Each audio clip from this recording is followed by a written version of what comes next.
ইফতারের পর সিগারেট খাওয়া যাবে কিনা? বিসমিল্লাহ, এই প্রশ্ন ভাই, এটা যে শুরুতে তো খেয়াল করলাম না। ইফতারের পর সিগারেট খাওয়া যাবে কিনা, এটা কোনো কথা হলো ভাই? ইফতারির পর আসলে হয়তো বা প্রশ্নটা এমন কোনো ভাই করছেন যিনি প্রশ্নটা লিখে পাঠিয়েছেন, হয়তো এই বেচারা সিগারেটের বদভ্যাস আছে, আবার লোকটা রোজাদারও, তো সারাদিন ধূমপান ছাড়া থাকতে থাকতে থাকতে থাকতে বেচারা অধৈর্য হয়ে ইফতারের পরপরই হয়তো বা সিগারেট দিয়ে ইফতার করে কিনা আল্লাহ জানে। ইফতারের পর ধূমপান করা গুনাহ, কারণ যেটা মানুষের স্বাস্থ্যের জন্য ক্ষতিকর এবং নিশ্চিত ক্ষতিকর, যেটা মানুষের জন্য বিষের মতো ক্ষতিকর, ধ্বংসের দিকে মানুষকে নিয়ে যায়, এবং যেটার ক্ষতি ছাড়া কোনো উপকারিতা আপাত দৃষ্টিতে নাই, সেই জিনিসটা মানুষের জন্য হালাল হয় না, সেটা মানুষের জন্য খাওয়া জায়েজ হয় না। ধূমপানটা সেরকম একটা বিষয়।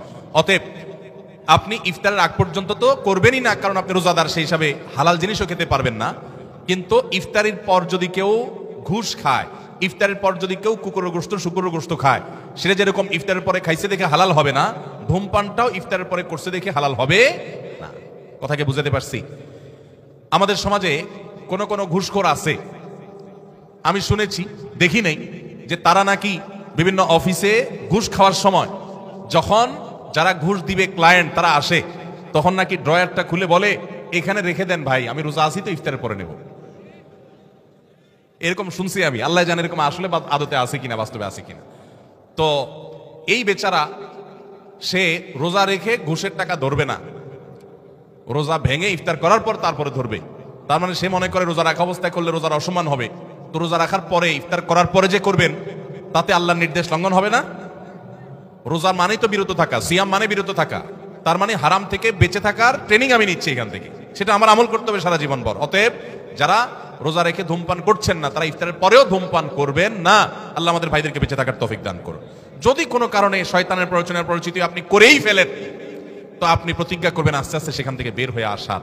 রোজা অবস্থায় ধূমপান করলে তো রোজাও ভাঙবে, আবার রোজা ভাঙার গুনাহ হবে, ধূমপানের গুনাহ হবে, ডাবল গুনাহ হবে। ইফতারের পরে করলে আপনি ধূমপানের গুনাহগার হলেন, রোজা ভাঙার গুনাহগার হলেন না, জাস্ট পার্থক্য এতটুকু, কিন্তু সেটাও অবশ্যই গুনাহ হবে। আমি প্রায় বলার চেষ্টা করি, যারা ধূমপানের বদভ্যাসে আক্রান্ত, আসক্ত, ছাড়তে পারতেছেন না, রোজার মাস দারুণ সুযোগ। কিভাবে দারুণ সুযোগ?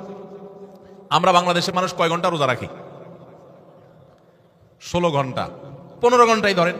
15 ঘন্টা যদি আপনি রোজা রাখেন, ইফতারি, মাগরিবের নামাজ, ইফতার করে এসে আবার খেতে বসেন, এই পুরো সময় মিলে রাতের খাবার সহ মিনিমাম 1 ঘন্টা তো লাগে নাকি?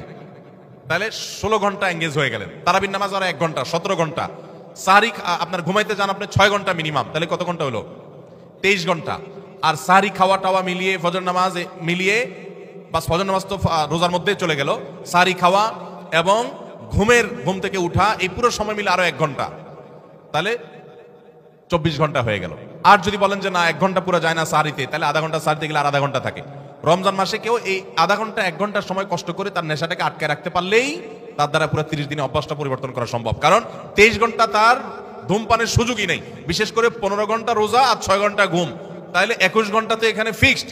আর বাকি ইফতার, তারাবি, অন্য সব মিলে যদি আরো 1-2 ঘন্টাও দেন, তো 22-23 ঘন্টা তো আপনি এমনি ধূমপান করতে পারতেছেন না, আর 1-2 ঘন্টা কষ্ট করলেই ধূমপান ছাড়া সম্ভব, শুধু হিম্মত করতে হবে। আল্লাহ আমাদের ধূমপায়ী ভাইদেরকে ধূমপান রমজান মাসে অন্তত ত্যাগ করার তৌফিক দান করুন।